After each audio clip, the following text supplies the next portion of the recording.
Huyo! Lawannya semua berbaju kurung gitu. Perempuan Melayu terakhir gitu. Baju kita tema warna sama lah, cinta. Bersama. Sehati sejiwa gitu. Korang dah bersalaman ke hari raya ni? Dah pagi tadi. Dah? Baru je tadi. Belum weh. Ada yang buat hal dalam family besar aku ni Kenapa belum? Dah nak tengah hari dah ni, weh. Saudara aku yang paling muda tu dia pagi-pagi bangun terus pergi keluar beraya dengan kawan-kawan dia. Tak dan pun bersalaman dengan keluarga sendiri weh. Mana boleh macam tu? Dah kira adat dah tu. Pagi raya kena salam dengan ahli keluarga terdekat dulu. Betul Tina, adik aku yang paling kecil tu. Memang susah betul nak bangun kalau pagi raya. Lepas dia dah bangun, dia tak nak pakai baju kurung. Dia kata panas sangat nak pakai, melihat lah, berpeluh lah, kedah kan? Susah nak bergerak semua. Lah macam tu pula. Nama pun hari raya, kenalah berbaju kurung. Itu kan baju tradisional kaum Melayu. Itulah, ditinggalnya adat begitu je. Lah generasi zaman sekarang ni. Generasi sekarang mana tahu betapa pentingnya adat resam tu. Main tinggal macam tu je.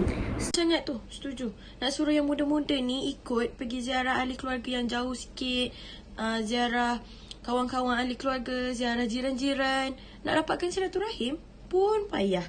Diorang ni main tinggal je adat resam sebab diorang tak tahu kesan-kesan yang boleh impak diorang sendiri, masyarakat muda ni sendiri. Diorang tak tahu kesan dia.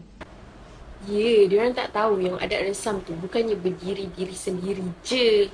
Ada juga hubungan dia dengan masyarakat, termasuklah diri diorang tu. Kalau macam tu lah senario kita hari ni. Jomlah kita yang mengajar generasi muda ni. Marilah kita. Jom! Adat resam sebenarnya boleh ditafsirkan menggunakan Kamus Dewan edisi keempat kalau tidak silap. Kamus Dewan mentafsirkan adat sebagai peratur yang diturunkan secara turun-temurun dalam sesuatu budaya. Hingga peredaran masa, ia sudah menjadi kebiasaan dalam sesebuah masyarakat itu.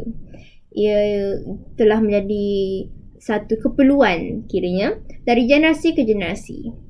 Jadi, kehidupan seharian kita sebenarnya penuh dengan adat resam ni. Kita telah melakukannya sejak kecil. Tapi, mungkin disebabkan kurang pengetahuan tentangnya atau kurang pendedahan tentangnya, kita tak menyedarinya sebagai adat.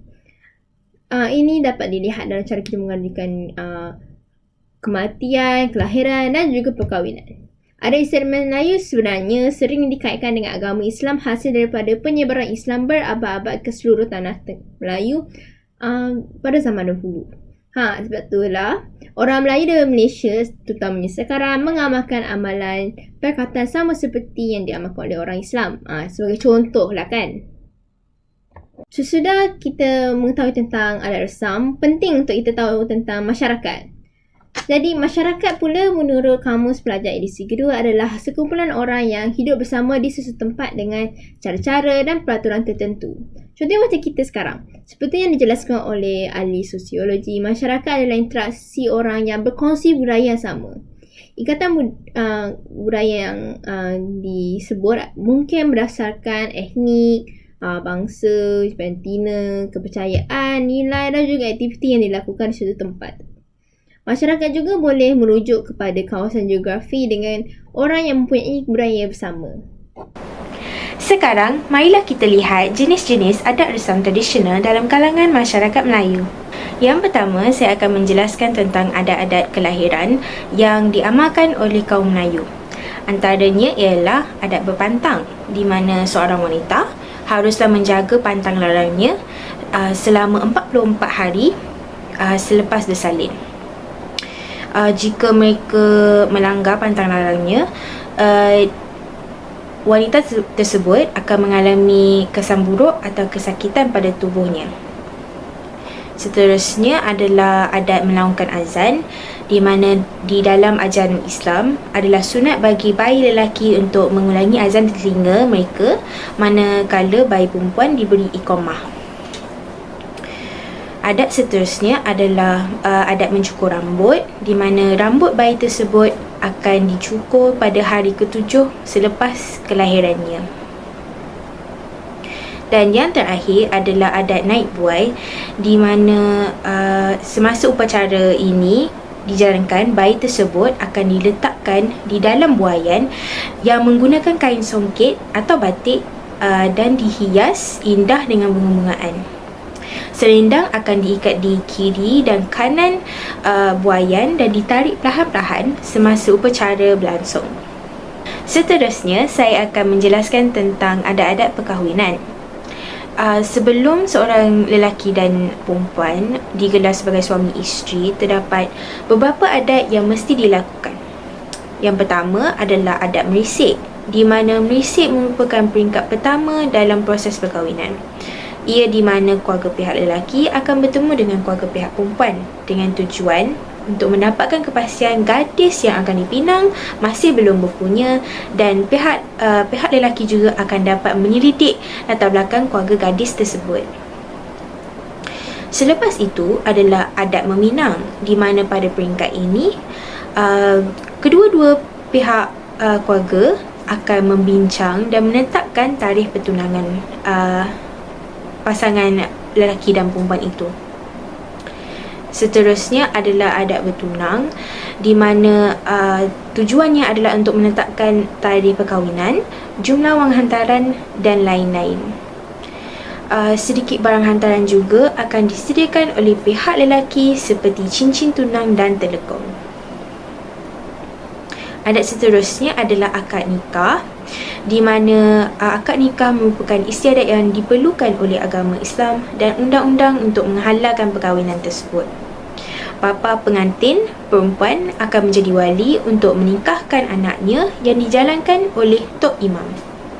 Mas kahwin pula merupakan syarat wajib pemberian oleh suami kepada isteri semasa menajis akad nikah. Dan yang terakhir adalah adat bersanding. Sebuah majlis akan disediakan untuk pengantin yang sudah digelar suami isteri, memperkenalkan mereka kepada kebanyakan tetamu yang datang ke majlis waliah itu untuk melihat dan menatap wajah pasangan raja sehari. Itu sahaja daripada saya. Sekian, terima kasih. Malaysia merupakan negara yang berbilang kaum dan bangsa. Antara kaum utama di Malaysia adalah Melayu, Cina dan India. So, setiap kaum di Malaysia dia membawa latar budaya yang unik dan berbeza. Jadi, perbezaan latar budaya inilah yang menyumbang kepada kepelbagaian adat resam yang bebas diamalkan oleh kaum masing-masing, tapi dengan syarat ianya tidak menyentuh sensitiviti kaum-kaum lain. Seperti yang telah dirungkaikan di bahagian definisi, adat resam berkait rapat dengan kehidupan masyarakat melalui aspek kelahiran, kehidupan dan kematian. Jadi pertama sekali kita akan melihat adat resam dari sudut kaum Melayu. Adat resam yang diamalkan oleh kaum Melayu dalam aspek kelahiran melibatkan proses mengandung dan melahirkan anak. So, salah satu adat resam yang diamalkan oleh orang Melayu selepas melahirkan anak adalah tempoh berpantang, yang kebiasaannya akan dijalankan dari antara minimum 40 hari sehingga 100 hari maksimum. Sepanjang tempoh bantang, mereka dilarang untuk melakukan kerja-kerja berat atau banyak bergerak, dan sebaliknya hendaklah berehat secukupnya. Selain itu, wanita yang berbantang juga digalakkan untuk memakai bengkung. Jadi pengamalan ini adalah untuk mengempiskan perut, menurunkan berat badan dan menjaga organ-organ dalaman seorang wanita yang baru selesai bersalin. Baiklah, seterusnya kita akan melihat adat resam yang diamalkan oleh orang Melayu melalui aspek kehidupan. Jadi yang paling popular sekali adalah adat yang diamalkan melalui proses perkahwinan, di mana pihak lelaki akan memulakan dengan adat merisik untuk mengemukakan niat mereka ingin berkahwin. Kemudian dia akan diikuti oleh proses adat meminang dan adat bertunang sebelum adat pernikahan itu sendiri. Kemudian antara adat yang berkaitan dengan kehidupan yang juga popular di Malaysia adalah adat perpatih. Adat perpatih adalah sebuah adat yang berkaitan dengan adat istiadat orang Melayu di Negeri Sembilan dan Naning Melaka. Adat perpatih merupakan satu amalan yang unik kerana pengamalan warisan yang mengamalkan warisan keluarga dan pembagian harta yang mengutamakan kaum wanita. Seterusnya kita melihat adat resam yang diamalkan melalui aspek kaum Cina pula, di mana mereka membawa satu perspektif yang lebih unik. Adat resam kaum Cina di Malaysia dapat dilihat juga dari sudut kelahiran. Antaranya Orang Cina, mereka meletakkan konsep kekeluargaan sebagai sesuatu yang utama dalam kehidupan mereka, kerana mereka beranggapan bahawa dengan keluarga mereka dapat meneruskan garis keturunan mereka. Oleh itu, mereka mengamalkan pelbagai adat dan pantang larang bagi memastikan anak dalam kandungan mereka sihat dan sempurna. Antara contoh pengamalan adat resam tersebut adalah pengamalan pantang larang dalam melakukan kerja-kerja seperti memaku untuk mengelakkan kecacatan bayi. Selain itu, mereka juga mengawal tingkah laku untuk mengelak kesan buruk terhadap bayi tersebut. Mengambil contoh daripada sudut kehidupan mereka pula, seperti kaum lain, kaum Cina juga mengamalkan adat perayaan mengikut kaum mereka. Antara perayaan yang disambut oleh orang Cina yang berkait rapat dengan adat resam kaum Cina ialah perayaan Hantu Lapak.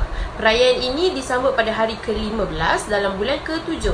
Perayaan ini diraikan sempena ingatan terhadap Si Sang Wang yang menyelamatkan ibunya daripada syaitan-syaitan yang kelaparan.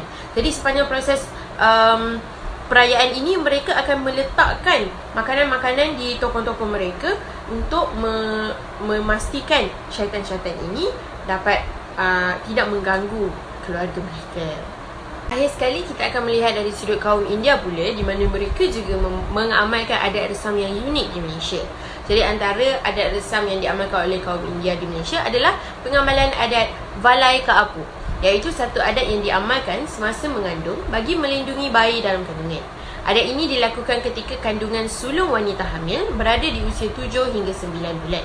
Jadi mereka akan memakaikan gelang tangan baru yang digelar sebagai Su'ul Kaapu. Mereka percaya bahawa gelang yang dipakai itu dapat melindungi bayi di dalam kandungan mereka daripada kesukaran bersalin. Seterusnya, kaum India juga mengamalkan adat di mana mereka perlu menamakan anak yang dilahirkan pada hari ke-16 selepas kelahiran. Selain itu, kaum India turut mempunyai beberapa amalan adat unik yang melibatkan proses perkahwinan.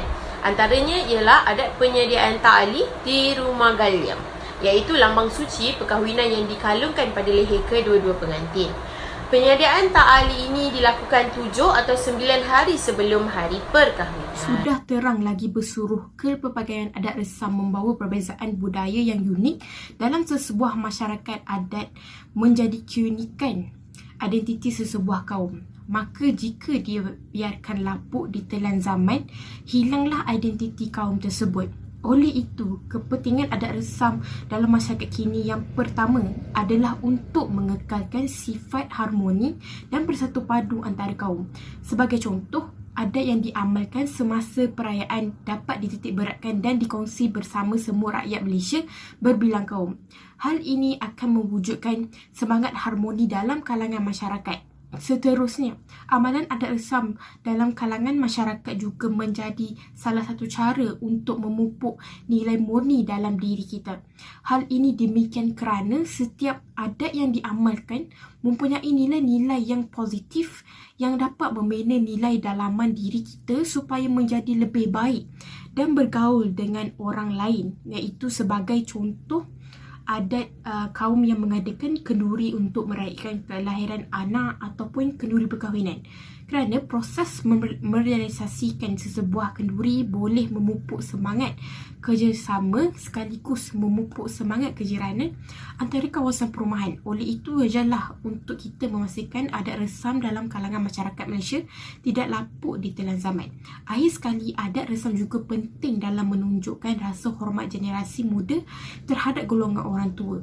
Sebagai contoh, amalan pemakaian tradisional bukan sahaja mampu membuktikan rasa hormat kita terhadap kebudayaan kaum sendiri, malah turut memberi ruang untuk penghargaan golongan orang tua dan semangat generasi muda dalam mengekalkan adat tersebut. Terdapat pelbagai cara untuk memelihara adat resam tradisional dalam kalangan masyarakat kini. Yang pertama adalah pihak sekolah memainkan peranan yang besar dalam memastikan generasi muda zaman kini terdidik tentang kewujudan dan cara pengamalan adat resam di Malaysia. Pihak sekolah boleh mendidik pelajar tentang kepentingan mengekalkan amalan adat resam dalam kehidupan masa kini melalui program sekolah seperti ceramah ataupun sambutan perayaan. Seterusnya, ibu bapa juga memainkan peranan yang penting dan utama dalam memupuk amalan adat resam dalam jiwa anak muda. Ini adalah kerana anak kecil akan mengikut tingkah laku ibu bapa sepanjang proses pembesar. Ibu bapa boleh mengajar anak-anak untuk melakukan adat resam mengikut kaum mereka bersama-sama. Sebagai contoh, ibu bapa boleh membawa anak mereka untuk solat sunat di masjid sempena sambutan Hari Raya Aidilfitri yang diramalkan oleh masyarakat kaum Melayu. Oleh itu, pengalaman adat tersebut oleh ibu bapa akan dicontohi oleh anak mereka dan akan meneruskan warisan adat zaman ke zaman persis peribahasa bapa boreh anak rintik. Selain itu, pengamalan adat resam di Malaysia boleh juga dipupuk melalui kempen oleh pihak kerajaan.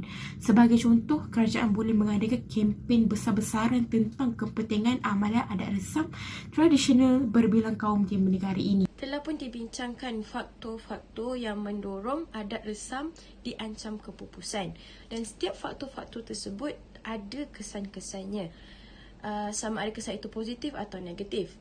Namun, apabila membincangkan tentang kepupusan adat resam, sudah semestinya kesannya lebih mendorong kepada kesan negatif. Terdapat banyak kesan-kesan apabila adat resam pupus.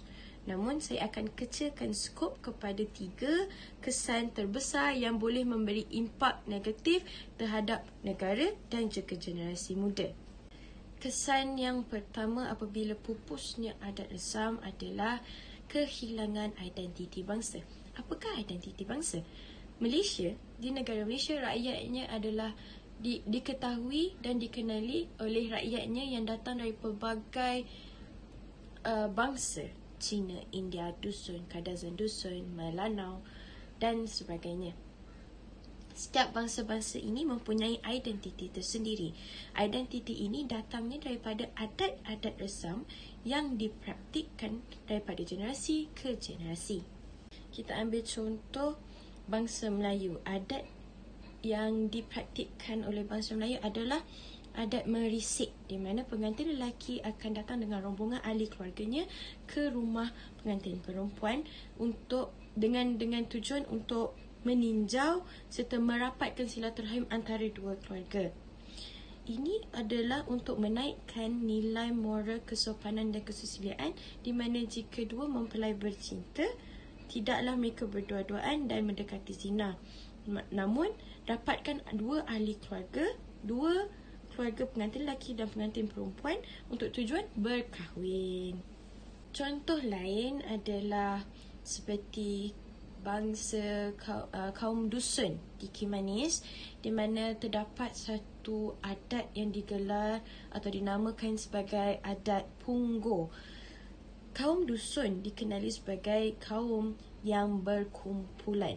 Maka adat Punggol adalah di mana anak sulung diberikan sepenuhnya tanggungjawab untuk mengedarkan harta ibu bapa mereka setelah ibu bapa mereka meninggal, sama rata antara adik-beradik mereka. Ini adalah untuk menaikkan nilai moral keadilan dan kejujuran. Dan seterusnya, kesan yang kedua adalah apabila hilangnya identiti bangsa, akan datang kesan yang kedua, kesan negatif yang kedua yang berkait rapat adalah hilangnya identiti sesebuah negara. Apa yang saya maksudkan adalah, ambil contoh terdekat dengan kita, negara Malaysia dikenali oleh rakyatnya yang datang dari pelbagai jenis latar belakang, kaum dan bangsa. Jika hilang semua ini, hilanglah adat resam, hilanglah bangsa, hilanglah identiti bangsa dan kaum itu, maka secara keseluruhannya hilanglah identiti sesebuah negara itu, hilanglah identiti negara Malaysia itu sendiri. Justru apabila hilang identiti bangsa, hilanglah identiti negara.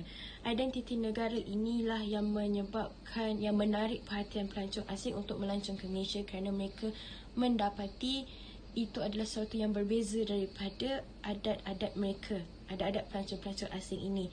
The originality of one's country adalah faktor pelancong asing datang. Maka jika hilang adat resam ini, hilanglah identiti bangsa, hilanglah identiti negara, jatuhlah sektor pelancongan.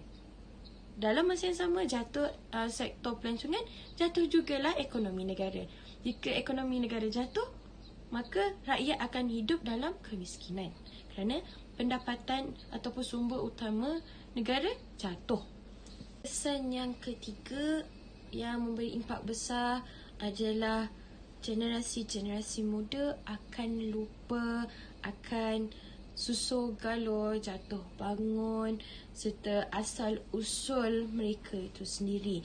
Jika ini hilang, maka hilanglah nilai patriotik akan sesebuah bangsa. Hilang maka segala juangan yang telah dijuangkan oleh tokoh-tokoh lama, contohnya Mat Kilau, Tok Janggut dan sebagainya, akan juga menjadi sia-sia. Sebuah kaum itu akan pupus di telan zaman.